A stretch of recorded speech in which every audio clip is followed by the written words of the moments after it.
Ibadah kita pada hari ini dimulai dengan sebuah pengakuan bahwa pertolongan kita datang dari Allah pencipta langit dan bumi. Allah yang tidak pernah meninggalkan umat pilihannya dan karya ciptaannya. Turunlah atas saudara sekalian anugerah dan damai sejahtera dari Allah Bapa dan Tuhan kita Yesus Kristus. Amin.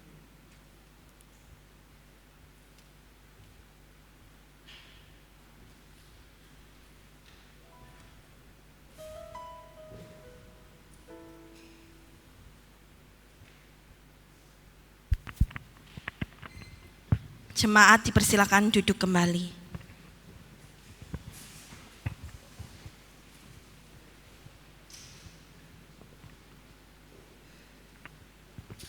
Selamat pagi jemaat yang terkasih di dalam Tuhan. Puji syukur kepada Tuhan yang begitu baik di dalam kehidupan kita. Sehingga pada hari ini kita boleh kembali datang ke rumah Tuhan. Maupun kita yang beribadah secara online di rumah. Itu semua karena kebaikan Tuhan. Mari bersama-sama sebelum kita memulai ibadah hari ini, kita mau membaca bacaan bertanggapan. Carilah Tuhan dan kekuatannya, carilah wajahnya yang selalu. Dia memberi kekuatan kepada yang lemah dan menambah semangat kepada yang tiada. Karena itu, aku senang dan rela di dalam kelemahan, di dalam siksaan, di dalam kesukaran, di dalam penganiayaan dan kesesakan oleh karena Kristus. Sebab jika aku lemah maka aku kuat. Bersama-sama segala perkara dapat kutanggung di dalam Dia yang memberi kekuatan kepadaku. Dia adalah Allah yang setia. Dia adalah Allah yang begitu baik di dalam kehidupan kita. Biarlah setiap nafas kehidupan kita mau menyatakan kemuliaan dan menyatakan kebaikan. Tuhan, ku cinta Kau. Kebaikan-Mu Tuhan.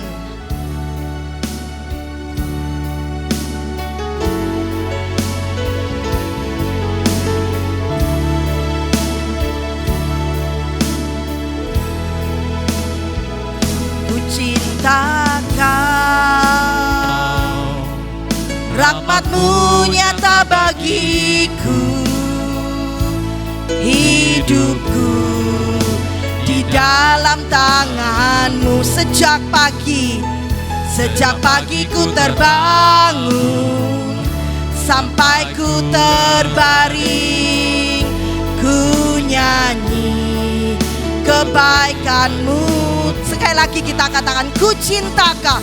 Ku cinta Kau, rahmat-Mu nyata bagiku, hidupku di dalam tangan-Mu.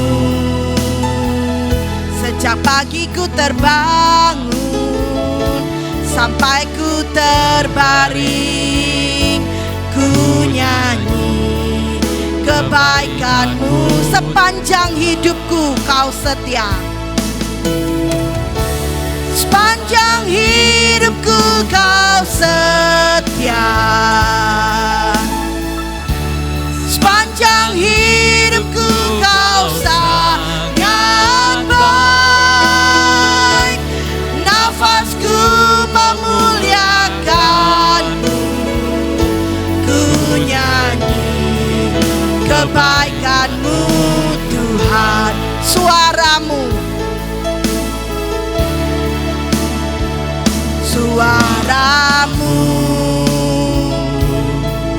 tuntunku lewati api dalam gelap.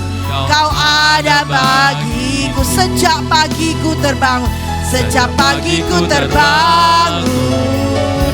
sampai ku terbaring, ku nyanyi kebaikan-Mu. Sepanjang hidup kita Dia Allah yang setia.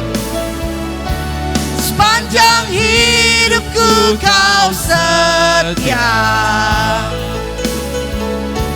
Sepanjang hidupku Kau sangat baik.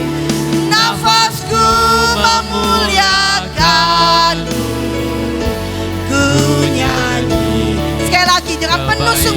kita nyatakan, sepanjang hidupku,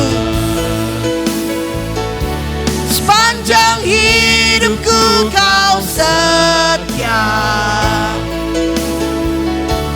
sepanjang hidupku Kau sangat baik. Nafasku memuliakan-Mu, ku nyanyi kebaik. All my life you had been faithful, 'cause all my life you have been faithful, and all my life you have been so good. With every breath that I am able, oh, I will sing of the goodness. All my life you have been faithful, 'cause all my life you have been faithful, and all my life you have been so good. With every breath that I am able, oh, I will sing of the goodness. I will sing of the goodness. Oh, I will sing of the. Sekali lagi kita katakan, I will sing. Oh, I will sing of the goodness of God. Ya Tuhan, seperti pujian yang kami naikkan, bahwa sepanjang hidup kami Engkau adalah Allah yang setia. Sepanjang hidup kami Engkau sangat baik, bahkan teramat baik. Kami bersyukur, sekali lagi kami berterima kasih untuk segala kebaikan Tuhan, untuk segala anugerah Tuhan di dalam kehidupan kami. Hari ini kami boleh hadir di tempat ini, kami boleh datang mau memuliakan, meninggikan dan menyembah Engkau. Itu semua karena kasih-Mu di dalam kehidupan kami. Kami mau ya Tuhan, kami mau Engkau yang membentuk kami melalui puji-pujian hari ini, terutama melalui firman Tuhan yang nanti kami dengar. Katanya mau pimpin ibadah hari ini, mulai dari awal, pertengahan hingga akhirnya. Kiranya nama-Mu saja yang dipermuliakan, nama-Mu saja yang ditinggikan. Terima kasih ya Tuhan, di dalam nama Tuhan Yesus Kristus kami semua sudah berdoa dan mengucap syukur. Amin. Dia adalah Allah yang telah memulai segala yang baik di dalam kehidupan kita. Dia rela mati untuk menebus setiap dosa kita. Dengan apa kita bisa membalas? Kecuali kita memuji Dia, kita menyembah Dia. Yesus, Kau telah memulai.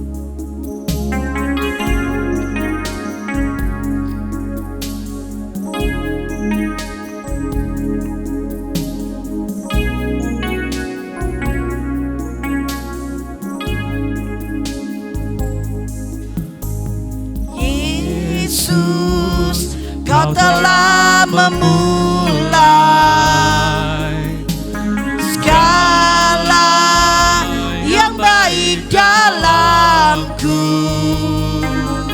Engkau menjadikanku serupa gambaran-Mu dan berharga di mata-Mu. Yesus, Kau telah memulai. Yesus, Kau telah memulai karya yang mulia dalamku. Kau berikan hidupmu sebagai ganti dosaku, karena kasih-Mu padaku. Sekarang ku memuji-Mu, Allah yang setia, yang tak pernah meninggalkan perbuatan tangan-Mu. Sekarang ku menyembah-Mu, Allah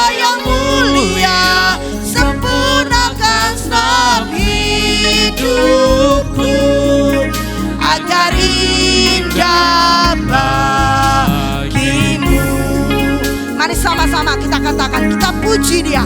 Yesus, Kau telah memulai.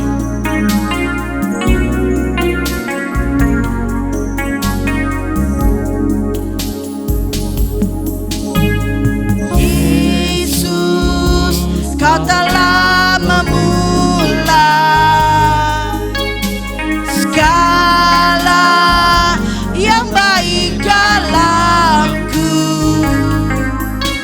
Engkau menjadikanku serupa gambaran-Mu dan berharga di mata-Mu. Yesus, Kau telah memulai karya yang mulia dalamku. Kau berikan hidupku sebagai ganti dosaku, karena kasih-Mu padaku. Mari sama-sama kita puji Dia. Sekarang ku memuji-Mu, Allah yang setia, yang tak pernah meninggalkan perbuatan tangan-Mu. Sekarang ku menyembah-Mu, Allah yang mulia, sempurnakan setiap hidupku agar indah bagi-Mu. Mari kita tundukkan kepala kita di hadapan Tuhan. Kita mau berdoa pribadi lepas pribadi. Kita mau menyatakan segala dosa kita di hadapan Tuhan. Dia adalah Allah yang setia. Dia adalah Allah yang mulia. Dia rela mati untuk menebus setiap hidup kita. Mari pada pagi hari ini kita mau datang. Kita mau memohon ampun atas segala dosa kesalahan yang sudah kita perbuat. Mari sama-sama kita berdoa.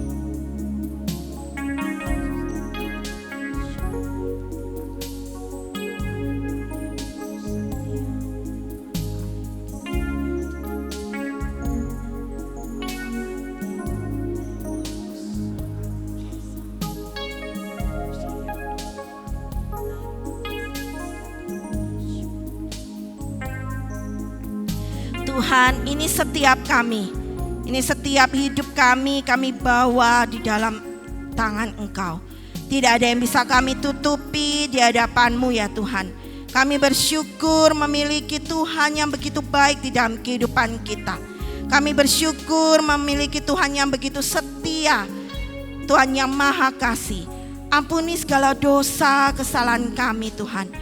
Ampuni jikalau hidup kami seringkali mengecewakan Engkau. Ampuni jikalau kami sering ya Tuhan menyia-nyiakan anugerah yang sudah Tuhan berikan di dalam kehidupan kami. Sekali lagi kami memohon ampun atas segala dosa kesalahan kami. Terima kasih ya Tuhan, terima kasih. Di dalam nama Tuhan Yesus Kristus kami semua sudah berdoa dan mengucap syukur. Amin. Saya undang jemaat sekalian untuk bangkit berdiri. Mari bersama-sama kita mau mengikrarkan pengakuan kita, pengakuan iman rasuli yang berbunyi demikian. Aku percaya kepada Allah, Bapa yang Maha Kuasa, Khalik langit dan bumi, dan kepada Yesus Kristus anaknya yang tunggal Tuhan kita, yang dikandung dari Roh Kudus, lahir dari anak darah Maria, yang menderita sengsara di bawah perintahan Pontius Pilatus, disalibkan, mati dan dikuburkan, turun ke dalam kerajaan maut. Pada hari yang ketiga bangkit pula dari antara orang mati, naik ke surga, duduk di sebelah kanan Allah, Bapa yang Maha Kuasa, dan dari sana ia akan datang untuk menghakimi orang yang hidup dan yang mati. Aku percaya kepada Roh Kudus, gereja yang kudus dan am, persekutuan orang kudus, pengampunan dosa, kebangkitan tubuh, dan hidup yang kekal. Amin. Shalom jemaat yang terkasih di dalam Tuhan. Haleluya. Tuhan yang kita sembah adalah Tuhan yang dahsyat. Dia adalah pencipta langit dan bumi ini. Biarlah segala yang bernafas memuji, memuliakan namanya. Karena dialah raja di atas segala raja. Mari dengan penuh sukacita dan semangat kita puji dia, langit dan bumi.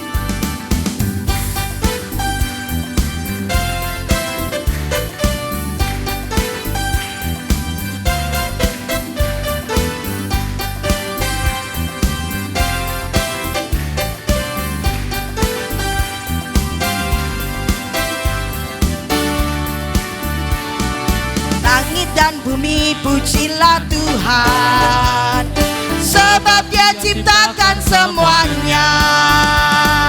Keagungannya mengatasi langit bumi, sembah sujud dihadap. Sekali lagi, langit dan bumi. Langit dan bumi pujilah Tuhan, sebab dia ciptakan semuanya. Keagungannya mengatasi langit bumi, sembah sujud di hadapannya. Ku puji, ku sembah, ku puji, ku sembah Yesus Kristus sang penebusku. Ku puji, ku sembah, ku puji, ku sembah Yesus Tuhan dan Rajaku. Saya mau dengar yang pria dulu, pujikan langit dan bumi.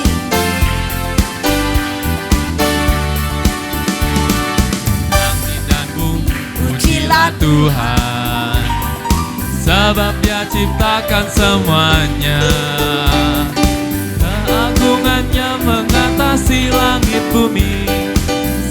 Sekarang para wanita katakan langit dan bumi. Langit dan bumi pujilah Tuhan.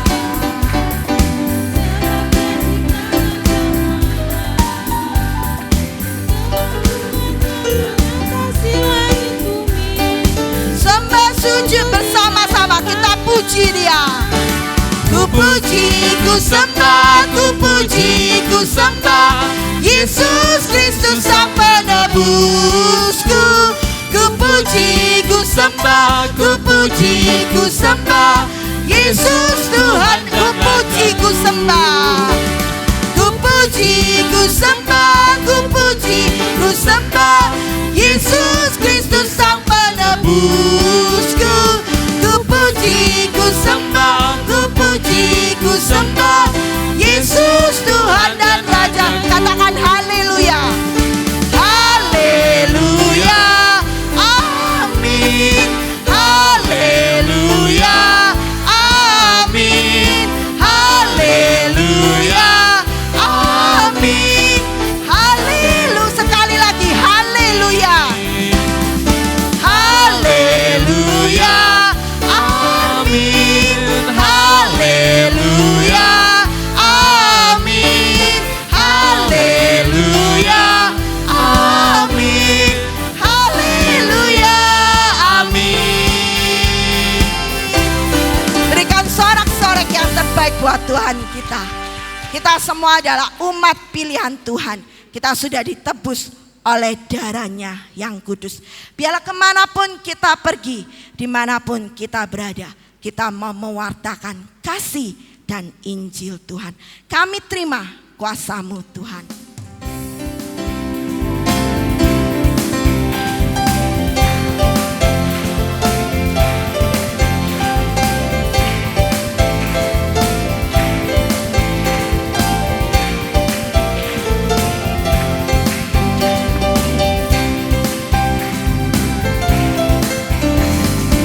Kami yang telah ditebus dengan darah yang kudus, mengangkat pujian bagi-Mu.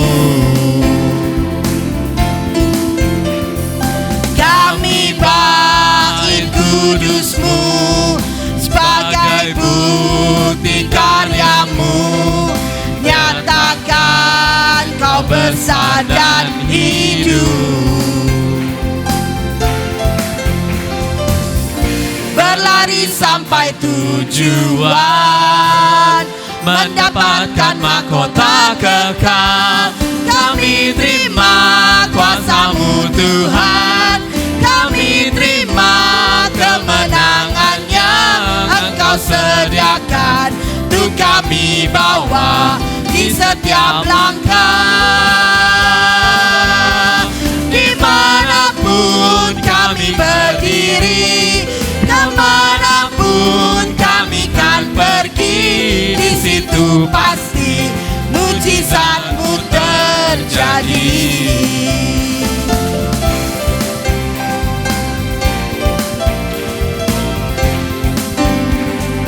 Kami yang telah ditebus dengan darah yang kudus, mengangkat pujian bagi-Mu. Kami bait kudus-Mu sebagai bukti karya-Mu, nyatakan Kau besar dan hidup. Berlari sampai tujuan, mendapatkan mahkota kekal. Kami terima kuasa-Mu Tuhan, kami terima kemenangan yang Engkau sediakan, untuk kami bawa di setiap langkah. Dimanapun kami berdiri, kemanapun kami kan pergi, di situ pasti mujizat-Mu. Sekali lagi katakan, kami terima. Kami terima kuasa-Mu Tuhan, kami terima kemenangan yang Engkau sediakan, untuk kami bawa di setiap langkah. Dimanapun kami berdiri, kemanapun kami kan pergi, di situ pasti mujizat-Mu terjadi. Di situ pasti, di situ pasti mujizat-Mu terjadi.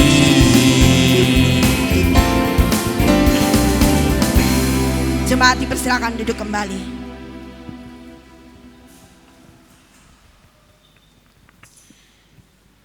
Tujuan utama ketika kita hidup adalah mengikut Tuhan dan mengiring Tuhan sampai selama-lamanya. Hari ini firman Tuhan akan disampaikan oleh hambanya yang setia, yaitu penginjil Hendra. Mari kita persiapkan hati dan pikiran kita untuk mendengarkan firman Tuhan. Mengikut Yesus adalah kesukaan hati kita.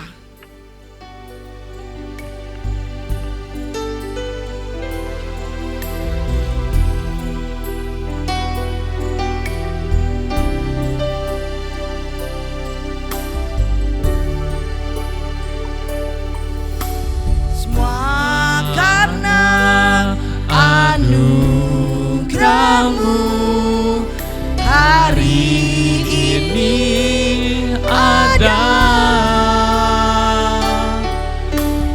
Bukan karena kuatku, namun karena Roh-Mu. Ku bawa hatiku, penyembahanku, ku semakin berkurang, Yesus makin bertambah.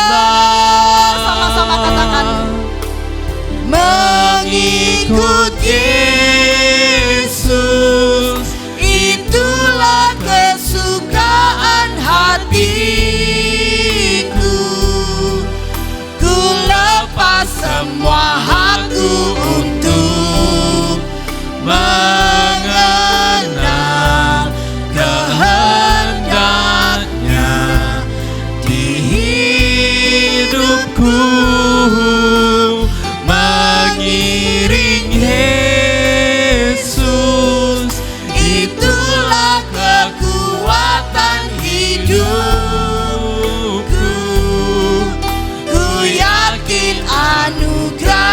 yang mampu. Jadikanku hamba yang berkenan selalu. Mari sama-sama kita katakan, semua karena anugerah-Mu hari ini kita ada. Anugerah-Mu hari ini ada. Bukan karena kekuatan kita, bukan karena kegagahan kita, itu semua karena Tuhan. Kuatku, namun karena Roh-Mu. Ku bawa hatiku, penyembahanku, ku semakin berkurang, Yesus makin bertambah. Mengikut Yesus, itulah kesukaan hatiku. Ku lepas semua hakku untuk mengenal kehendaknya di hidupku. Mengiring Yesus, itulah kekuatan hidupku. Ku yakin anugerahnya mampu. Jadi untuk penginjil Hendra, saya persilakan. Hamba yang berkenan selalu.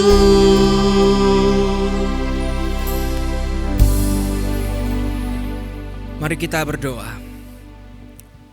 Ya Tuhan, kami tahu bahwa di dalam perjalanan kami mengikut Engkau, tidak jarang kami selalu menoleh ke belakang. Tidak jarang kami juga jatuh bangun di dalam lubang yang sama. Oleh karena itu Tuhan, satu pertanyaan yang kami ragukan adalah apakah kami sungguh-sungguh setia kepada Engkau. Tapi kami bersyukur ketika kami mengingat bahwa kesetiaan itu bukan bicara soal seberapa kami melekat pada Engkau, seberapa hati pikiran kami terus-menerus tertuju pada Engkau, tetapi akan karya dari anak-Mu yang tunggal, yang telah mati menebus setiap dosa dan pelanggaran kami. Itulah bukti kesetiaan yang terbesar yang Engkau tunjukkan dalam hidup kami. Ajarkanlah kami ya Tuhan untuk boleh menjadi murid-murid Tuhan yang taat, setia, dan terlebih lagi kesetiaan kami karena Engkau terlebih dahulu setia bagi kami.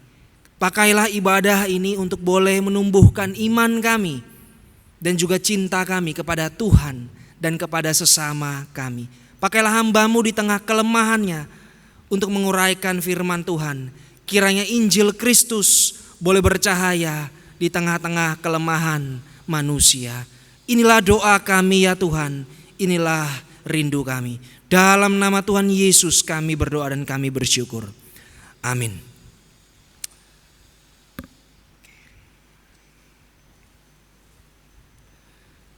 Shalom, selamat pagi Bapak Ibu Saudara sekalian. Ya, bersyukur kita bisa berkumpul bersama di pagi hari ini untuk boleh mendengarkan firman Tuhan. Izinkan walaupun terlambat ya, saya menyampaikan selamat tahun baru bagi kita semua. Lebih baik terlambat daripada tidak sama sekali, kata orang ya. Terima kasih juga buat Pak Chandra, sapaan saya Ko Chandra, kolega saya. Jadi jangan terlalu formal lah ya, panggil Pak Chandra, Ko Chandra aja ya. Dan juga majelis jemaat yang boleh mempersilakan saya melayani di gereja Kalam Kudus Kupang Jaya. Yang bulan lalu saya sempat salah sebut ya, kali ini udah nggak salah lagi. Oke, hari ini kita akan bicara satu tema yang diberikan kepada saya, yaitu dari penganiaya menjadi rasul. Lagi-lagi saya ingin bertanya, kenapa bahas tentang kejahatan, tentang penganiaya, kok saya gitu yang jadi pembicaranya. Tapi nggak apa-apa, hari ini tonnya positif. Dari penganiaya menjadi rasul. Ya, mari kita membuka Alkitab kita dalam Galatia pasalnya yang pertama, ayatnya yang ke-11. Kita akan membaca bersama Galatia pasalnya yang pertama ayat 11 hingga ayatnya ke-24. Karena cukup panjang, saya tidak menampilkannya di slide. Jadi kita memperhatikan Alkitab kita masing-masing. Baik itu secara elektronik maupun secara manual, secara kitab. Oke, jikalau sudah menemukannya, izinkan saya membaca bagi kita semua. Galatia pasal pertama ayatnya yang ke-11. Sebab aku menegaskan kepadamu, saudara-saudaraku, bahwa Injil yang kuberitakan itu bukanlah Injil manusia. Karena aku bukan menerimanya dari manusia dan bukan manusia yang mengajarkannya kepadaku, tetapi aku menerimanya oleh penyataan Yesus Kristus. Sebab kamu telah mendengar tentang hidupku dahulu dalam agama Yahudi. Tanpa batas aku menganiaya jemaat Allah dan berusaha membinasakannya. Dan di dalam agama Yahudi aku jauh lebih maju dari banyak teman yang sebaya dengan aku dan di antara bangsaku. Sebagai orang yang sangat rajin memelihara adat istiadat nenek moyangku. Tetapi waktu Ia yang telah memilih aku sejak kandungan ibuku dan memanggil aku oleh kasih karunia-Nya, berkenan menyatakan anaknya di dalam aku, supaya aku memberitakan Dia di antara bangsa-bangsa bukan Yahudi. Maka sesaat pun aku tidak minta pertimbangan kepada manusia, juga aku tidak pergi ke Yerusalem mendapatkan mereka yang telah menjadi rasul sebelum aku. Tetapi aku berangkat ke tanah Arab dan dari situ kembali lagi ke Damsyik. Lalu 3 tahun kemudian aku pergi ke Yerusalem untuk mengunjungi Kefas dan aku menumpang 15 hari di rumahnya. Tetapi aku tidak melihat seorang pun dari rasul-rasul yang lain kecuali Yakobus, saudara Tuhan Yesus. Di hadapan Allah kutegaskan apa yang kutuliskan kepadamu ini benar. Aku tidak berdusta. Kemudian aku pergi ke daerah-daerah Syria dan Kilkia, tetapi rupaku tetap tidak dikenal oleh jemaat-jemaat Kristus di Yudea. Mereka hanya mendengar bahwa Ia yang dahulu menganiaya mereka sekarang memberitakan iman yang pernah hendak dibinasakannya, dan mereka memuliakan Allah karena aku. Bapak Ibu Saudara, tahun lalu saya lupa kurang persisnya bulan keberapa, tanggal berapa, saya membaca satu artikel dikirimkan oleh seorang dosen saya di saat Pak Christian Sulistyo. Dia mengirimkan artikel ini, Why I Am Now a Christian. Saudara, artikel ini menceritakan tentang perjalanan iman dari seorang perempuan berkulit hitam. Dia adalah seorang aktivis HAM, hak asasi manusia, mantan politikus dari partai liberal di Belanda yang bernama Ayaan Hirsi Ali. Dari namanya kita tahu bukan, dia tentu bukan orang yang western, barat, bukan orang Asia, tapi mungkin di daerah Somalia. Dia menyebutkan dia ada berdarah Somalia, seperti itu. Bapak Ibu Saudara, perempuan ini yang saya tampilkan di depan, dia juga adalah pendiri founder dari AHA Foundation, sebuah organisasi yang diambil dari namanya, Ayaan Hirsi Ali, sebuah lembaga yang berdiri untuk membela hak-hak dari perempuan, khususnya perempuan kulit hitam, karena seringkali itu terjadi diskriminasi, rasialisme di negara-negara barat, dan juga kelompok-kelompok marginal. Mereka yang selama ini dipinggirkan, mereka yang selama ini tertindas, korban-korban dari aksi-aksi teror, dan seterusnya yang terjadi di negara barat, khususnya di Belanda dan di Amerika Serikat. Satu organisasi luar biasa, saya kira, yang pernah dibuat untuk membela orang-orang yang lemah, orang-orang yang tertindas. Bapak Ibu Saudara, di artikel ini dijelaskan juga bahwa awalnya wanita ini, Ayan Hirsi Ali, dia bukanlah seorang Kristen. Dan sekarang dia menjadi seorang Kristen. Awalnya dia terlahir di keluarga Muslim, bukan keluarga Kristen, karena keluarganya adalah keluarga Muslim. Dan di kemudian hari, karena rasa cintanya, rasa kepeduliannya akan korban terorisme yang dilakukan oleh kelompok-kelompok ekstremis dari agama dia yang sebelumnya, ditambah kepedulian dia akan isu HAM, hak asasi manusia, keadilan sosial, social justice, wanita ini kemudian memilih untuk menjadi seorang ateisme. Dia memilih untuk menjadi seorang ateis. Bagi dia, agama hanyalah akar dari segala kejahatan di muka bumi ini. Andai kata semua orang tidak beragama, pasti akan ada kedamaian di muka bumi ini. Karena tidak ada yang memiliki agenda pribadi, bukan? Ini menurut pemikiran Ayan Hirsi Ali sebelum dia bertobat menjadi orang Kristen. Menarik ya saudara, seorang aktivis melakukan perbuatan baik, tapi seorang ateis. Ini menarik saudara. Dia melakukan aksi-aksi yang terpuji, membela hak-hak kelompok yang tertindas, kelompok-kelompok korban dari terorisme, tapi dia sendiri bukanlah seorang yang beragama, tapi seorang ateis. Itulah mengapa saya kira menunjukkan kepada kita bahwa ateis tidak selalu identik dengan kejahatan. Mungkin dia bisa saja tidak beragama, tapi dia punya potensi juga untuk bisa melakukan perbuatan baik. Tapi pertanyaannya, mengapa kini sekarang dia memilih menjadi orang Kristen? Ini kan menjadi satu tanda tanya, bukan? Dari artikel yang saya baca, wanita ini mengatakan bahwa ada satu titik di dalam kehidupan dia itu bertanya-tanya gitu.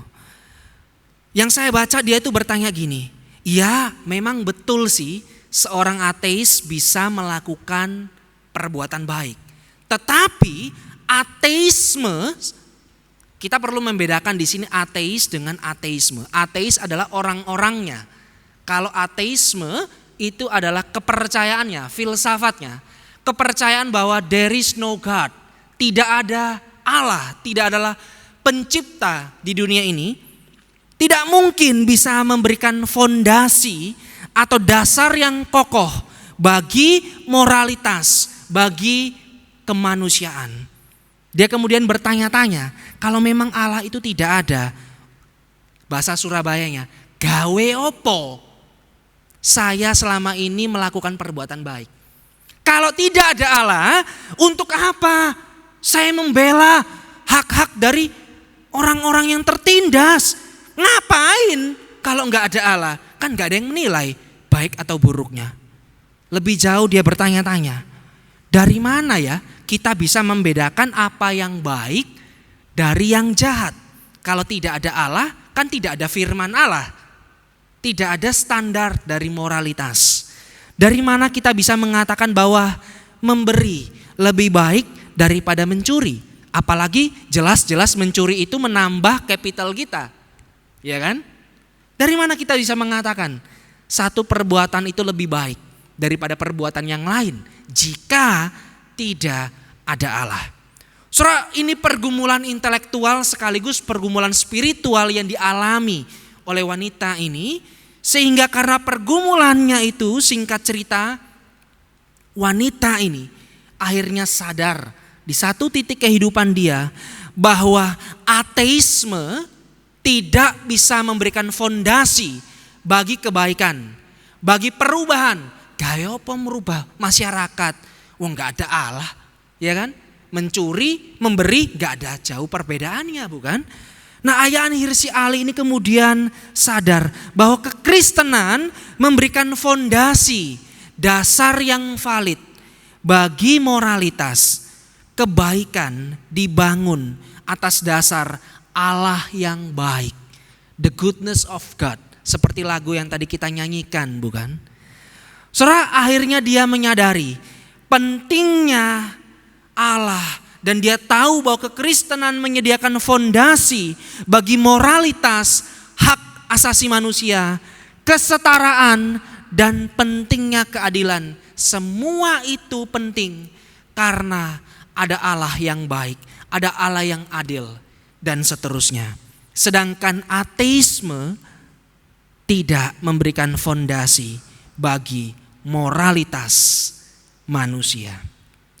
Saudara, membaca kisah seperti ini tentu mengingatkan kita akan perubahan hidup yang juga pernah dialami oleh seorang rasul bernama Rasul Paulus.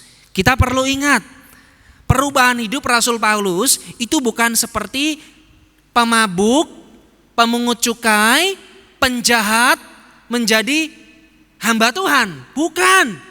Dia seorang yang baik.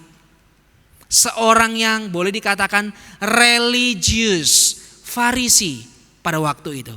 Jadi ini kalau ibaratnya ya, kalau di Indonesia orang-orang seperti Rasul Paulus ini kategorinya adalah seorang religious people, orang-orang beragama. Tapi di dalam satu titik kehidupannya 180 derajat ia berubah, meninggalkan keagamawian dia yang lama, menjadi seorang rasul, menjadi seorang murid Kristus. Saudara, kita melihat kehidupan Paulus ini luar biasa. Dia berubah menjadi seorang Kristen, padahal dahulu dia adalah seorang penganiaya yang dia kira itu memuliakan Allah dan menaati hukum Taurat. Tapi kemudian dia berubah menjadi rasul, bahkan dipakai luar biasa oleh Tuhan untuk menulis hampir separuh dari kitab Perjanjian Baru yang kita miliki hari ini. Separuh dari Perjanjian Baru itu ditulis oleh Rasul Paulus. Saudara, pertanyaannya sama perlu kita ajukan. Apa? Kenapa ia bisa berubah 180 derajat seperti itu?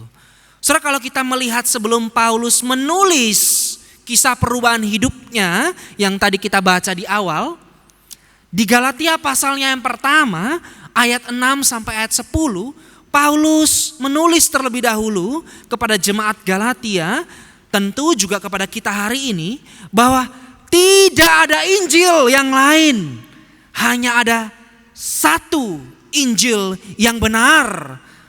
Sekalipun tidak dijelaskan panjang lebar oleh Paulus, tapi kita tentu tahu bukan apa yang dimaksud oleh Paulus ketika dia mengatakan hanya ada satu Injil yang benar, yaitu Injil keselamatan di dalam Kristus Yesus. Bahwa orang berdosa diselamatkan bukan karena mereka melakukan hukum Taurat, bukan, tetapi karena anugerah Allah yang menyelamatkan manusia, dan kita menerima itu melalui iman. Dan perbuatan baik bukanlah syarat, tetapi respons akan anugerah Allah yang kita terima di dalam karya Kristus yang mati bagi kita. Mengapa ini penting? Paulus katakan di awal dari surat Galatia, karena pada waktu itu saudara, jemaat Galatia ada banyak di antara mereka yang mempercayai Injil yang lain, the other gospel. Injil yang lain yang diajarkan oleh pengajar-pengajar palsu pada waktu itu. Bahwa iman saja tidak cukup, percaya saja tidak cukup. Harus ditambah perbuatan baik, harus memberikan sedekah, harus disunat, harus melakukan puasa, harus melakukan ini dan itu. Supaya kita dibenarkan dan menjadi kudus di hadapan Allah. Saudara, mungkin hari-hari ini kita mengalami pergumulan yang tidak jauh berbeda dengan jemaat Galatia, bukan? Hari ini ada banyak yang mengaku Kristen juga yang mengajarkan Injil yang lain. Atau yang mungkin kita pernah lihat dan kita dengar adalah prosperity gospel. Saudara tahu apa itu prosperity gospel? Injil kemakmuran. Bahwa Kristus saja tidak cukup, diselamatkan saja tidak cukup. Saudara perlu menjadi orang yang kaya setelah saudara percaya dan menerima Yesus. Jadi kalau saudara masih hidup berkekurangan, artinya iman saudara kurang, perpuluhan saudara kurang. Harus ditambah doa, puasa, bila perlu saudara harus menjadi penata-layan, melayani Tuhan supaya saudara diberkati hidupnya. Ada amin? Banyak yang mengatakan amin pada hal-hal pengajaran seperti itu.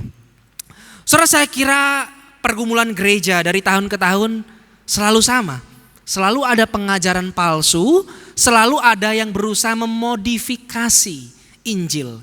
Ingat ya, kepalsuan, kesesatan seringkali adalah half truth. Kebenaran yang sepenggal-sepenggal. Dan kebenaran yang separuh dan sepenggal-sepenggal itu biasanya lebih berbahaya loh daripada kebenaran yang utuh. Ya, seringkali kita diberitakan satu fakta tapi cuma separuh saja. Kita udah emosi dulu, udah reaksi dulu, reaktif, tapi ternyata kita kalau baca lebih lengkapnya, oh enggak seperti itu. Kebenaran yang separuh lebih berbahaya daripada kepalsuan itu sendiri. Kepalsuan kalau dinyatakan secara gamblang kita udah tahu, oh ini buah busuk. Misalnya kita pergi ke supermarket, kita lihat ada satu buah yang busuk. Kita pasti tentu tidak akan membelinya. Tapi kalau dari luar kelihatannya baik, begitu kita ambil, kita lihat belakangnya, ada busuknya nih. Lebih berbahaya, celaka. Kenapa? Ya kalau saudara lihat belakangnya. Kalau ada orang yang langsung ambil aja buahnya. Ya kan? Kebenaran yang separuh lebih berbahaya daripada kepalsuan itu sendiri. Saudara, setelah kita melihat Paulus menegaskan kepada jemaat Galatia bahwa hanya ada satu Injil yang benar, Paulus melanjutkan suratnya dengan menulis kisah pertobatan, perubahan hidupnya sebagai contoh yang real bagi kita bahwa Injil itu dapat mengubah hidup seseorang 180 derajat.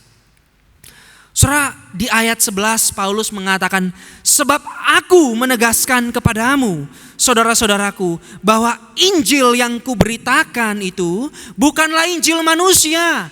Karena aku bukan menerimanya dari manusia dan bukan manusia yang mengajarkan itu kepada aku. Tetapi aku menerimanya oleh penyataan Yesus Kristus. Dan saudara kalau ingat kisah di dalam Kisah Para Rasul pasalnya yang 9, ini masih paralel dengan Galatia pasalnya yang pertama. Di sana diceritakan juga secara kronologis bagaimana Paulus itu akhirnya bertobat. Saudara kalau ingat Kisah Para Rasul pasal 9, Paulus itu sedang berada di perjalanan di Damsyik dengan semangat.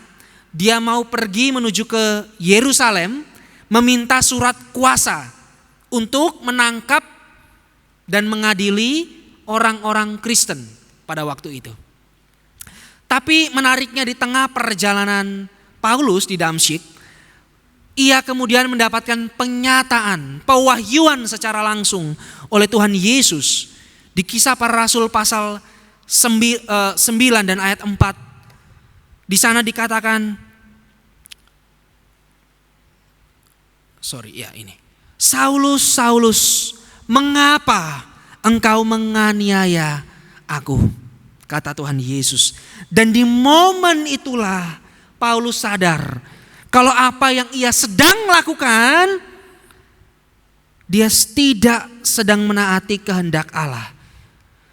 Dia tidak sedang memuliakan Allah, tetapi ia sedang mendukakan hati Allah yang mau menyelamatkan manusia lewat karya putra tunggalnya, Yesus Kristus. Setelah akhirnya singkat cerita Paulus kemudian bertobat. Dan ia percaya bahwa Yesus adalah Mesias yang dijanjikan sejak perjanjian lama. Tuhan dan juru selamat pribadinya. Dan kisah pertobatan inilah yang diceritakan kembali oleh Paulus kepada jemaat di Galatia. Di mana mereka, jemaat Galatia, sebetulnya sudah tahu juga kisah ini. Tapi ndablek, orang Surabaya bilang. nakal, masih percaya Injil yang lain daripada Injil yang murni yang diajarkan oleh Paulus. Itulah dikatakan di ayat 13, sebab kamu telah tahu, kamu sudah mendengar tentang hidupku dahulu dalam agama Yahudi. Tanpa batas, kata Paulus, aku menganiaya jemaat Allah dan berusaha membinasakan mereka, kata Paulus. Bahkan saudara, Paulus melanjutkan di ayat 14, dalam agama Yahudi dia lebih maju daripada banyak orang Yahudi lainnya. Artinya apa sih saudara? Artinya gini, soal ketaatan pada hukum Taurat akan Yudaisme, agama Yahudi, Paulus ini orang yang gak bercacat celah. Dia orang yang sangat taat. Bedakan, itulah saya katakan di awal, kita perlu membedakan pertobatan Paulus ini dari pertobatan seorang yang pemabuk menjadi orang Kristen, pejudi menjadi orang Kristen. Apalagi ya, saudara bisa menambahkan daftar-daftar kejahatan kriminal yang lain. Paulus bukan seorang yang kriminal, dia seorang yang agamawi, religius, taat. Bahkan saudara tahu bukan, Paulus pernah mengatakan apa? Dia disunat pada hari ke-8, suku Benyamin asli. Soal ketaatan pada hukum Taurat, weslah, ojo diragukan lagi. Saya ini orang paling taat, kata Paulus. Tapi orang yang sedemikian agamawi seperti Paulus bisa berubah oleh karena Injil Kristus Yesus. Saudara, dari sini kita bisa melihat satu pelajaran penting yang bisa kita ambil dan kita lihat dari kehidupan Paulus, yaitu adalah orang yang kenal dirinya yang lama. Paulus ini tidak melupakan, bukan amnesia. Dia tahu hidupnya yang lama itu seperti apa sebelum akhirnya dia menjadi seorang rasul. Paulus tahu betapa menjijikkannya hidupnya yang lama, sekalipun mungkin dulu itu adalah kebanggaan bagi dirinya. Itulah mengapa saudara di dalam Filipi dikatakan apa? Paulus menulis, apa yang dulu aku banggakan sekarang tak anggap sampah. Bahkan saudara tahu kata yang dipakai di dalam bahasa Yunani itu bukan sampah saudara, tapi kotoran, feces. Sebegitu menjijikannya apa yang dianggap berharga dulu, tapi sekarang dipandang hina oleh Paulus karena pengenalan akan Kristus Yesus lebih mulia daripada kebanggaan yang dia bangun selama ini, selama Paulus hidup. Oleh karena itu saya ingin mengatakan seperti ini saudara, orang yang mengaku kenal Tuhan adalah orang yang paling tahu seberapa buruk hidupnya yang lama tanpa Kristus. Saudara, jangan sampai sudah bertahun-tahun kita mengikut Tuhan Yesus, tapi kita tidak bisa membedakan kehidupan kita sebelum dan sesudah kita mengikut Yesus. Saudara, jangan sampai ternyata hidup kita sama, gak ada bedanya dulu dan sesudah kita mengikuti Yesus. Karena orang yang harusnya mengaku mengenal Tuhan, dia juga harusnya tahu seberapa buruk hidupnya yang lama tanpa Kristus. Kalau tidak, jangan-jangan nih dia belum benar-benar ada di dalam Kristus. Saudara, ilustrasinya itu seperti ini loh. Saya kenal satu kali ada papa dari teman saya. Dia menceritakan kisah, saya tidak mendengar langsung dari papanya, tapi dari anaknya. Dia menceritakan bagaimana papanya itu usahanya bangkrut. Kerjaan interior, kemudian bangkrut. Alasan bangkrutnya bukan pasar yang sepi, tapi karena bermain judi. Karena judi akhirnya bangkrut. Kemudian dia cerita, tapi kamu tahu Hen, waktu papa saya itu bangkit, tahu apa yang dia lakukan? Dia lebih giat lagi bermain judi. Artinya ini kan orang yang gak sadar, ya saudara. Dan akhirnya betul, itu kan kurvanya naik turun ya saudara ya. Kaya miskin gitu ya. Udah miskin kaya, sekarang saya tahu dia bangkrut lagi gitu sejak pandemi. Artinya apa? Orang-orang seperti ini tidak bisa membedakan hidupnya yang lama dengan hidupnya yang hari ini. Harusnya kan dia sadar dong. Harusnya tahu diri dong. Dulunya bangkrut kenapa? Karena judi. Harusnya jangan diulangi lagi dong. Harusnya tahu dong hidupnya yang lama seperti apa. Oleh karena itu saya mengatakan, orang yang mengaku kenal Tuhan, harusnya orang itu tahu juga seberapa buruk kehidupan dia yang lama tanpa Kristus. Saudara, jangan sampai kita jatuh seperti kisah papa dari teman saya itu, bukan? Artinya apa? Dia belum benar-benar tahu hidupnya yang dulu seburuk apa. Karena itu dia masih tetap bermain judi. Ya kan? Kalau dia tahu hidupnya buruk, judi itu buruk, tentu dia tidak akan mengulanginya lagi. Bukan? Artinya dia masih belum sadar. Saya kira itu jangan pernah terjadi juga dalam kehidupan kita. Saya rindu ketika tahun di mana saudara percaya kepada Yesus, menyerahkan hidup saudara untuk dibaptis di gereja ini. Ada tanda-tanda pertobatan yang saudara hasilkan. Bahkan saudara bisa ikut melayani di gereja ini sebagai buah sulung kehidupan saudara. Sebagai bukti kesetiaan saudara kepada Tuhan. Saudara, kalau kita kembali melihat kehidupan dari Rasul Paulus. Paulus menjelaskan kehidupan dia yang lama sebelum dia kenal Kristus. Dan kemudian Paulus menulis di ayat 15, saudara bisa perhatikan di dalam Alkitab. Di ayat 15 Paulus mengatakan seperti ini. Tetapi waktu Tuhan Yesus memilih aku sejak kandungan ibuku dan memanggil aku oleh kasih karunia-Nya, berkenan menyatakan anaknya di dalam aku, supaya aku memberitakan dia di antara bangsa-bangsa bukan Yahudi, maka sesaat pun aku tidak meminta pertimbangan kepada manusia. Saudara, artinya apa? Paulus sadar betul bahwa keselamatan itu bukanlah karena perbuatan baik, bukan karena CV, profile yang dia bangun selama ini. Tapi keselamatan itu adalah anugerah Allah, adalah pilihan Allah, adalah ketetapan Allah sejak kekekalan. Bahkan sebelum Paulus dilahirkan, Allah Bapa telah memilih dia untuk menjadi seorang rasul.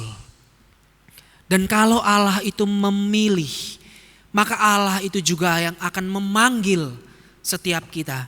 Dan kalau Allah itu memanggil saudara dan saya, panggilan itu adalah panggilan yang efektif, di mana kita pasti akan menaati panggilan Allah itu. Mengapa? Karena ada Roh Kudus yang menggerakkan hati kita untuk kita menerima Yesus dan kemudian kita mau menaati Dia sebagai Tuhan dan juru selamat kehidupan kita. Saudara, inilah yang dilakukan oleh Rasul Paulus. Bentuk ketaatan dari Paulus adalah dengan dia menjadi seorang rasul bagi Kristus. Dan menariknya saudara, di sana dikatakan ia mau menjadi rasul non-Yahudi. Kenapa ini dikatakan oleh Paulus? Saudara, ada banyak ahli, banyak pakar perjanjian baru yang mengatakan bahwa Paulus ini sebetulnya punya double identity, dua identitas. Secara keturunan dia suku Benyamin, orang Israel, Ibrani asli, tapi identitas dia kewarganegaraannya ternyata dia ini seorang yang berwarga negara Romawi. Menarik ya. Ini karena jadi kaki tangan penjajah, jadi dikasih kewarganegaraan ganda. Kurang lebih kayak zaman dulu, koreksi saya kalau saya salah, ada orang-orang kita yang dekat dengan Belanda, bukan?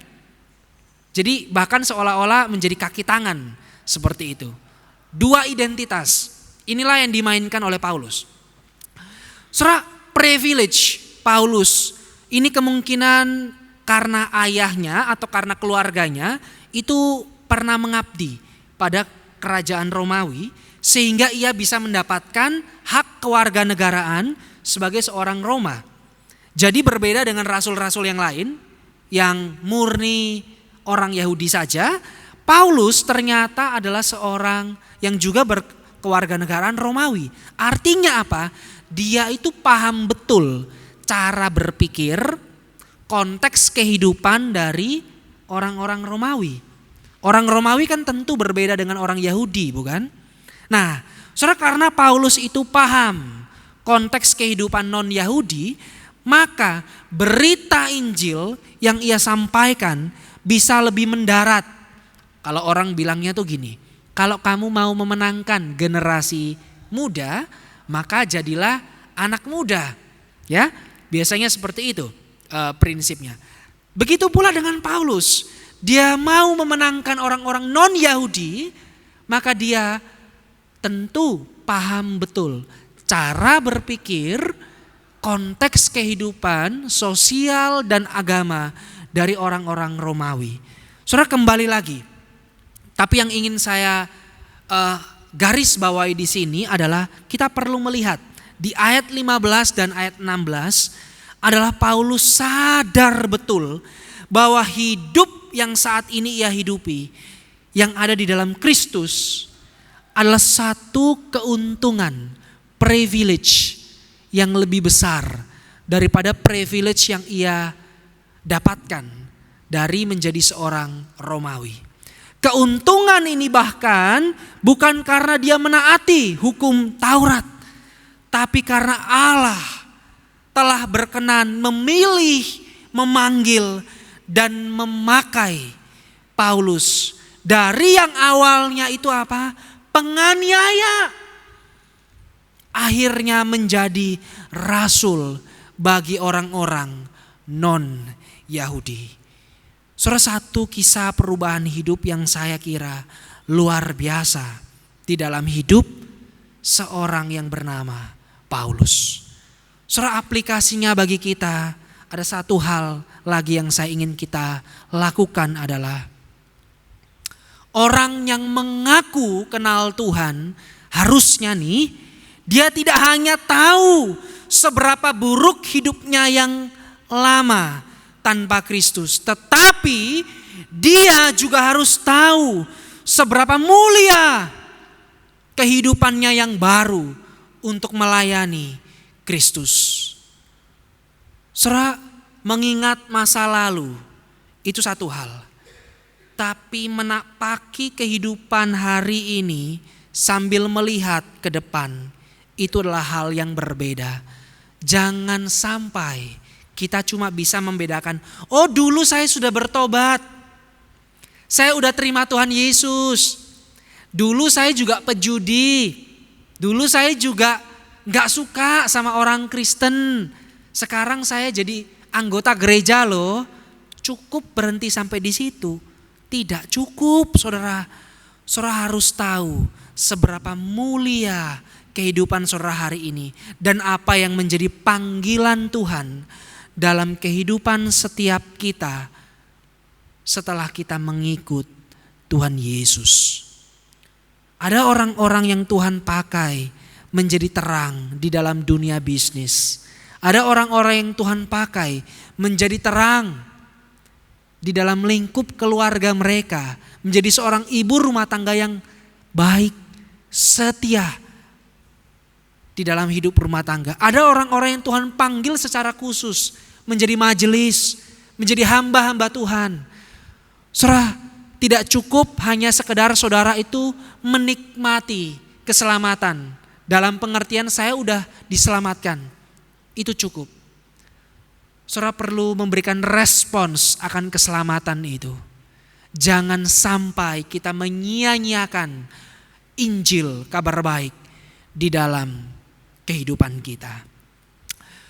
Saudara, saya teringat akan satu perkataan dari seorang bapak gereja yang bernama Agustinus. Ini mbah buyutnya John Calvin, saudara. Saya suka dengan seorang teolog bernama Johannes Calvin. Nah, ini Johannes Calvin ini sedikit banyak terpengaruh dari pemikiran Agustinus. Dan Agustinus ini juga sedikit banyak terpengaruh dari pemikiran Rasul Paulus. Agustinus pernah mengatakan seperti ini. There is no saint without a past. There no sinner without a future. Tidak ada orang kudus tanpa masa lalu. Dan tidak ada orang berdosa tanpa masa depan. Setiap orang kudus hari ini memiliki masa lalu. Dan bagi saudara yang lain yang merasa diri, I am a great sinner, saya adalah seorang pendosa yang berat, saya ingin mengatakan seperti yang Agustinus katakan, no sinner without a future. Tidak ada seorang pendosa yang terlalu berat dosanya sampai dia tidak memiliki masa depan. Saudara dan saya punya future, punya masa depan kalau saudara mengenal Kristus di dalam kehidupan saudara. No sinner without a future. Saudara, satu kali saya pernah memandikan anak saya karena istri saya sibuk mengurus anak yang kedua yang usianya mau menapaki 3 bulan. Anak pertama saya 1 tahun 6 bulan. Jaraknya deket, jadi perlu pembagian job desk. Jadi bukan hanya organisasi gereja aja yang ada job desknya. Rumah tangga juga perlu job desk, betul ya Bapak Ibu ya. Saya memandikan anak saya, kemudian satu kali anak saya ini kan udah lumayan bisa mengerti gitu. Dia nih baik, saya pencetin sabun di tangan, dia gosok-gosok sendiri di badannya.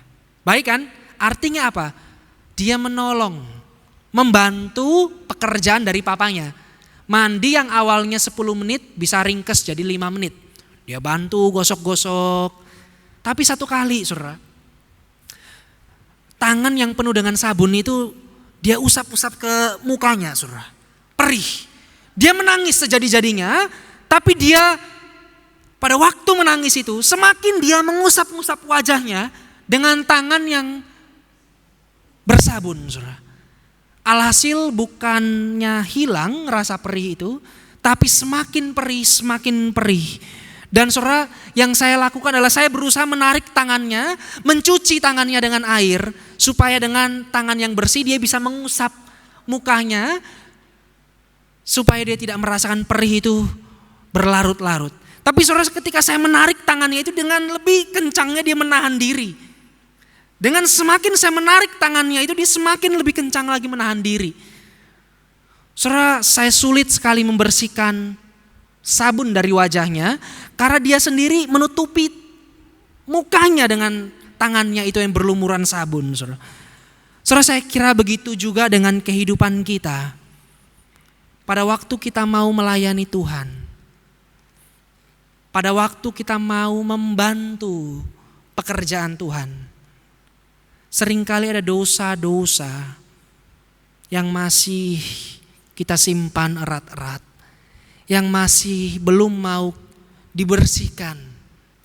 Kita beri kepada Tuhan supaya Tuhan sucikan itu, supaya kita bisa melayani Dia dengan lebih lagi.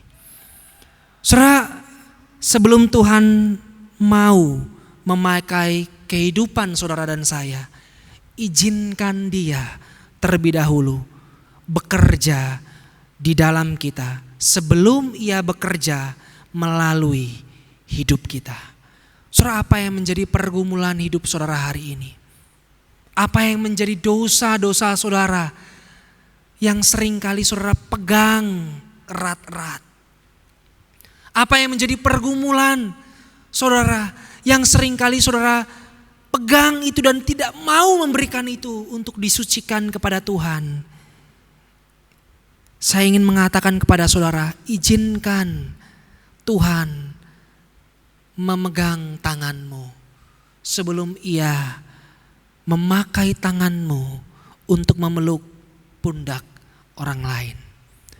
Saudara, izinkanlah Tuhan Yesus terlebih dahulu membasuh kehidupan kita yang kotor, yang penuh dengan dosa itu, dengan darah yang mahal yang Ia tumpahkan di Bukit Golgota itu. Pada waktu Ia mau mengatakan bahwa misi Allah telah digenapi di dalam karya kematian dan kebangkitan Kristus. Saudara, izinkan Tuhan Yesus sebelum Ia memakai kehidupan kita menjadi pemberita-pemberita Injil, mungkin itu di kantor kita, di gereja kita, atau bahkan di rumah tangga kita, izinkan Tuhan terlebih dahulu membasuh, membersihkan dosa, keterikatan kita, pergumulan kita akan dosa itu terlebih dahulu. Sebelum Ia mau memakai kita, melibatkan kita di dalam karyanya yang mulia untuk menyelamatkan, merestorasi dunia yang sudah jatuh di dalam dosa. Mari kita tundukkan kepala dan kita berdoa. Bapa di surga, kami tahu kami lemah. Seringkali kami jatuh di dalam dosa-dosa yang sama, akan ketamakan kami, akan kecanduan kami, akan ketidaksetiaan kami. Tapi di satu sisi kami juga tahu bahwa kami ingin hidup memuliakan Engkau. Kami ingin hidup melayani Engkau. Oleh karena itu ya Tuhan, di dalam kerendahan hati kami memohon kepada Tuhan, menyucikan kami terlebih dahulu, membersihkan kami terlebih dahulu, sehingga kelak kami bisa berkata seperti hamba-Mu Agustinus, there is no sin without a past, no sinner without a future. Inilah doa kami Tuhan, yang kami panjatkan di dalam Putra-Mu yang tunggal yang telah mati menyelamatkan kami, Kristus Yesus, Tuhan dan Juru Selamat pribadi kami. Amin.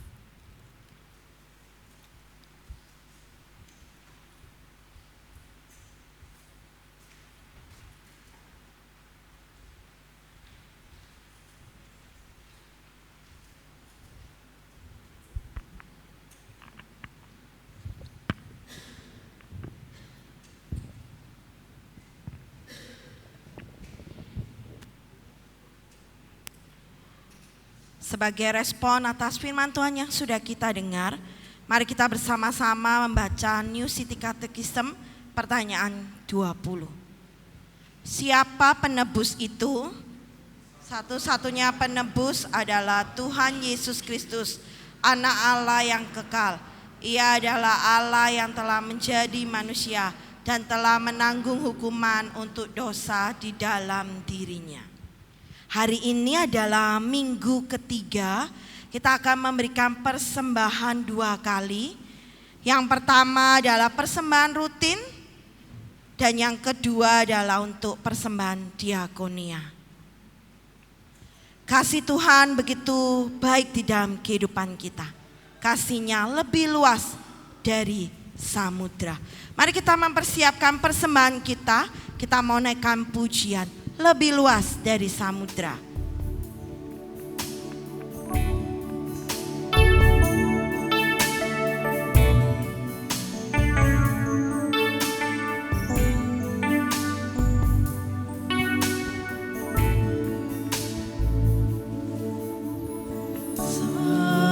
Musim berlalu, namun Kau selalu peliharaku.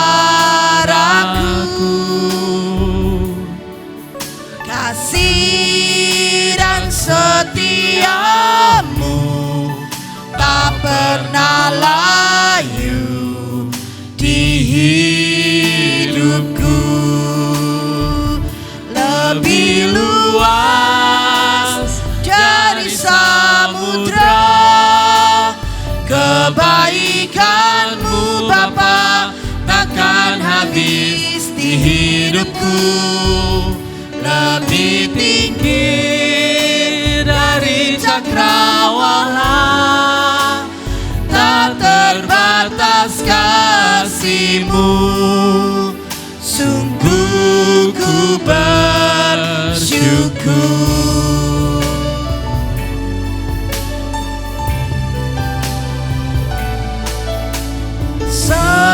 Semusim berlalu, namun Kau selalu peliharaku.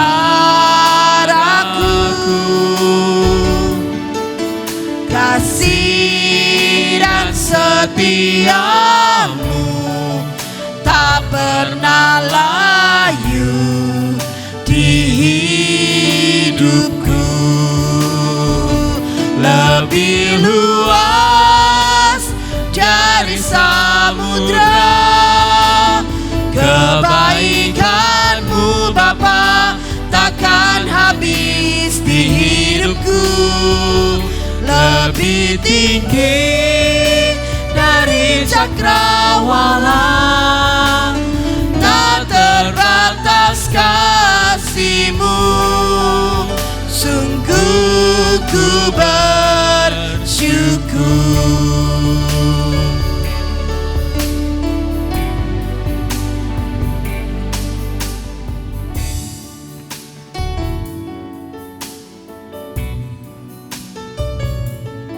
Saya undang jemaat sekalian untuk bangkit berdiri. Mari kita pujikan pujian ini sekali lagi. Semusim telah berlalu.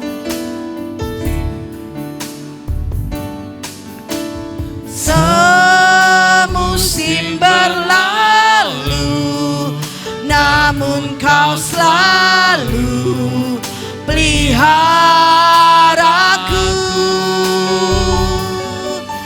Kasih dan setia-Mu tak pernah layu di hidupku.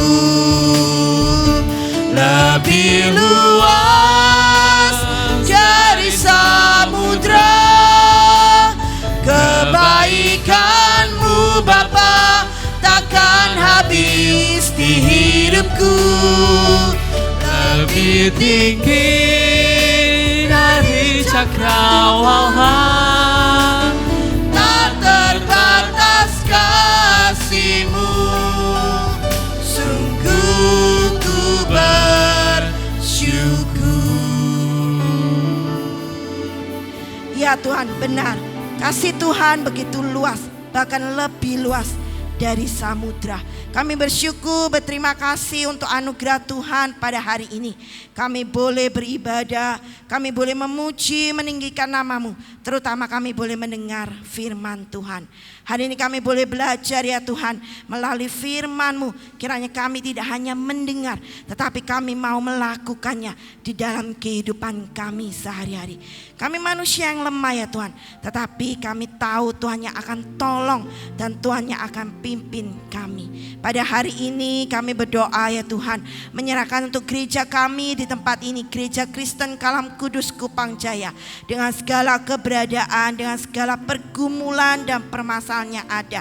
Ya Tuhan yang mau pimpin ya Tuhan setiap program-program kerja di tahun 2024 ini yang sudah disusun. Kiranya Tuhan yang mau berkati, kiranya Tuhan yang mau pakai setiap kami, hamba Tuhan, majelis, para pengurus komisi, juga jemaat yang ada, untuk hari demi hari boleh terus memuliakan nama-Mu. Sehingga banyak orang yang mungkin belum mengenal, belum pernah mendengar tentang Injil, mereka boleh mengenal Injil dan menerima Engkau sebagai Tuhan dan Juru Selamat secara pribadi melalui kehidupan kami, melalui perbuatan kami, melalui perkataan kami. Hari ini kami juga berdoa menyerahkan untuk Sekolah Kristen Kalam Kudus Kupang Jaya, dengan segala ya Tuhan para badan pengurus, guru, karyawan, murid-murid yang ada, mulai dari unit TK, SD, SMA.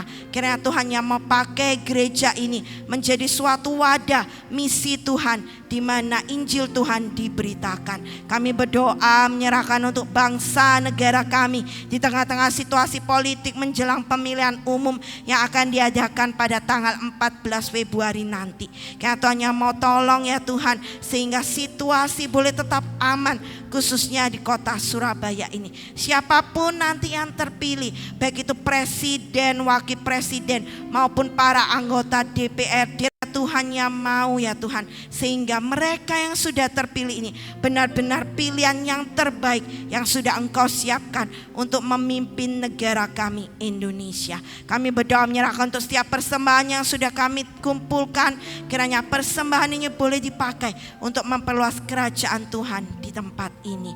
Terima kasih ya Tuhan, kami berdoa menyerahkan untuk diri kami pribadi lepas pribadi. Kau sendiri yang mengetahui segala pergumulan hidup kami, mulai dari kami yang masih remaja sampai kami yang sudah dewasa. Tuhan, kami berdoa kiranya Tuhan yang mau terus pimpin kehidupan kami hari demi hari. Kami mau terus ya Tuhan bersandar dan berharap penuh hanya kepadamu saja. Terima kasih ya Tuhan, ini seru doa kami yang kami panjatkan hanya di dalam nama Tuhan Yesus Kristus, Juru Selamat kami yang hidup. Kami sudah berdoa dan mengucap syukur. Amin. Kita akhiri ibadah minggu pada hari ini. Segala kemuliaan untuk Tuhan. Doksologi, doa berkat oleh Pendeta Chandra, dan ditutup dengan Amin Song.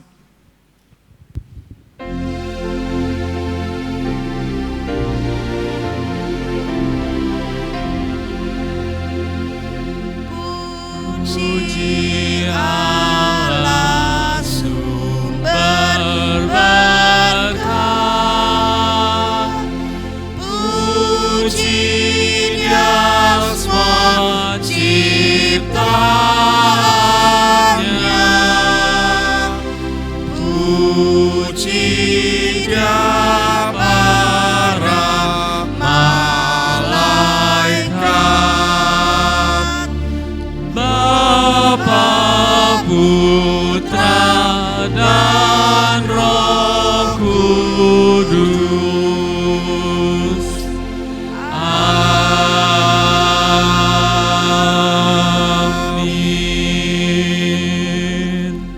Jemaat yang terkasih, mari kita pulang, membawa pulang firman yang telah kita dengarkan.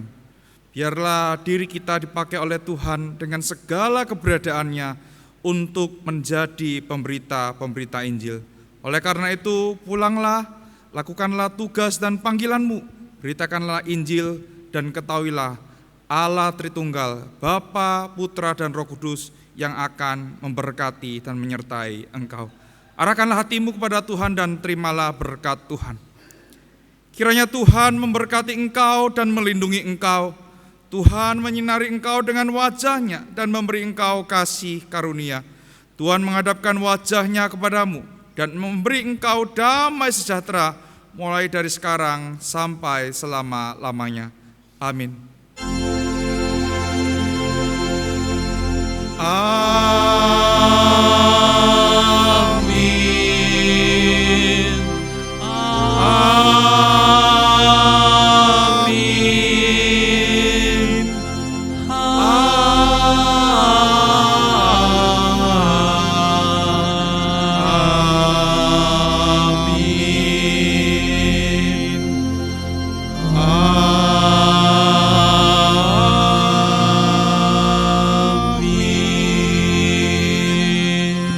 Amin. Silakan duduk, silakan mengambil saat teduh dan mohon kesediaannya tunggu sebentar mendengarkan beberapa warta gereja.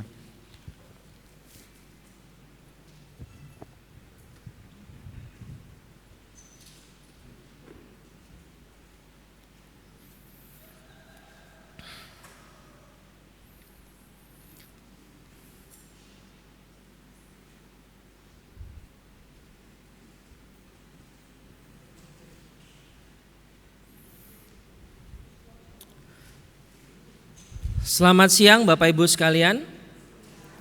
Sekali lagi selamat siang. Shalom. Ya, puji syukur Bapak Ibu sekalian, kita hari ini bisa bersama-sama menikmati ibadah bersama-sama dengan keluarga semua di gereja ya. Kami mengucap syukur dari para hamba Tuhan, majelis dan jemaat. Berterima kasih kepada pelayanan dari penginjil Hendra yang sudah melayani kita. Tuhan Yesus memberkati untuk penginjil Hendra dan keluarga. Bapak Ibu saudara sekalian, ada beberapa informasi yang akan kita sampaikan dan kita dengarkan pada hari ini ya. Kami juga mengucapkan terima kasih kepada rekan-rekan yang sudah melayani untuk pujian, main musik, bahkan rekan-rekan yang mengiringi multimedia, usher dan semuanya di dalam segala tugas dan pelayanan sepanjang hari ini. Ibadah di minggu yang akan datang akan dilayani oleh Pendeta Marta Budi Oktawati ya. Bapak Ibu dapat mempersiapkan diri untuk mengikuti ibadah bersama-sama. Nah, ini ada beberapa info yang cukup penting. Salah satunya adalah paket medical check up ya. Akan dilaksanakan dan dilayani pada tanggal 2 Maret hari Sabtu ya 2024 pukul 7 sampai 11 di gereja. Khususnya di bawah ya, di basement. Jadi Bapak Ibu yang siap dan mau mengikuti untuk pemeriksaan kesehatan, Bapak Ibu dapat menghubungi nomor yang tertera di atas. Ibadah pada doa Rabu pada hari Rabu besok akan tetap berjalan secara online ya. Online ya. Oke, secara online. Jimpitan sosial Bapak Ibu dapat memberi, sudah disiapkan di tempat untuk dapat melayani dan memberikan bantuan pada rekan-rekan kita, jemaat Tuhan yang membutuhkan. Juga untuk dukung dan doakan juga untuk kebutuhan akan gereja. Pada alat transportasi yang sudah kita ketahui memang sudah waktunya untuk perubahan, perbaikan dan sehingga kita dapat melayani jemaat secara lebih baik lagi.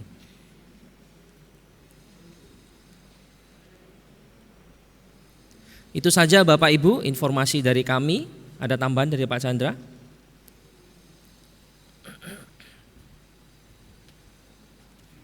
Ya, Bapak Ibu, semester ini akan segera dimulai untuk kelas katekisasi bagi yang berusia 16 tahun dan ingin dibaptis atau disidi bisa mendaftarkan diri ke saya atau ke Pendeta Julius untuk mengikuti kelas katekisasi itu ya.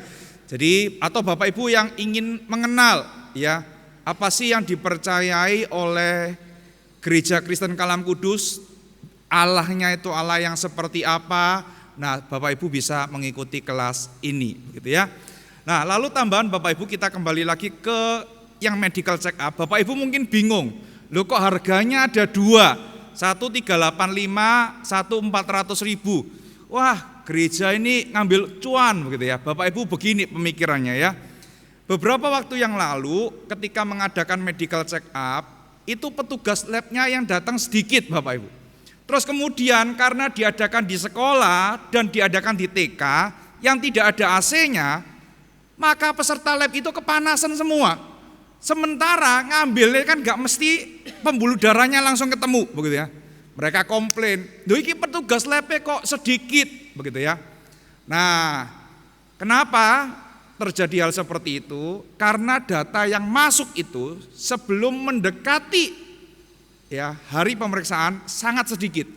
Jadi diterima oleh petugas labnya itu tidak maksimal, maka dikirimkan sesuai dengan jumlah yang masuk pertama.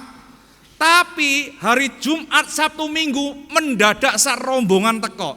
Bahkan ada hari H yang datang, kita terima, kita layani. Tapi kita tidak siap. Karena apa? Petugas labnya juga ngadakan medical check up di tempat yang lain. Nah, kenapa ada dua harga? Tujuannya adalah supaya kami boleh memperoleh data yang pasti dan kami bisa ngomong ke petugas labnya yang ikut segini. Sehingga nanti dikirimkan orang yang mengambil darah itu dalam jumlah yang cukup banyak. Ya, itu tujuannya Bapak Ibu. Bukan kami ingin mengambil untung banyak, bukan. Yang kedua, loh Pak harganya kok munggah? Iya, saya sudah nego sama orang labnya. Bahkan pelanggan-pelanggan yang lama ketika saya broadcast, loh Chandra kok mundak? Loh iki sengene, iki sengene. Iya mohon maaf ini harga baru, kami dapat press list-nya baru. Ya, jadi enggak apa-apa, ikutin aja yang di sana. Mungkin yang di sana pakai MOU tahun lalu sehingga masih dapat harga yang lama. Lah kami ini dapatnya yang baru. Jadi mohon maaf kami enggak bisa mengikuti. Tapi puji Tuhan, kemarin ada pelanggan-pelanggan lama itu, pokoknya aku kalau cek darah pasti hubungin Pak Chandra katanya. Puji Tuhan begitu ya. Suruh daftar, suruh transfer begitu ya, dan mereka sudah bayar. Jadi Bapak Ibu kalau ditanya nanti, loh kok ada 2 harga? Jadi gongnya itu Bapak Ibu setelah tanggal 14 Februari harga naik. Ya, ini bukan tipu-tipu, ini beneran naik begitu ya. Jadi 400.000. Kalau sebelum 14 Februari atau 14 Februari Bapak Ibu daftar dan transfer, Bapak Ibu dapat kemurahan sedikit 385.000. Ya, tujuannya membantu kami untuk evaluasi dari yang lalu-lalu itu Bapak Ibu ya. Kasihan. Nah tahun ini kita ngadakannya di basement karena apa? Di basement itu kan ada AC-nya supaya enggak kayak yang lalu, kasihan ya, kepanasan, kipas-kipas nunggunya lama begitu ya. Nah tolong doakan, bantu broadcast itu supaya banyak orang yang bisa mengikuti medical check up itu ya. Itu saja yang perlu saya tambahkan. Selamat hari Minggu, Tuhan Yesus memberkati.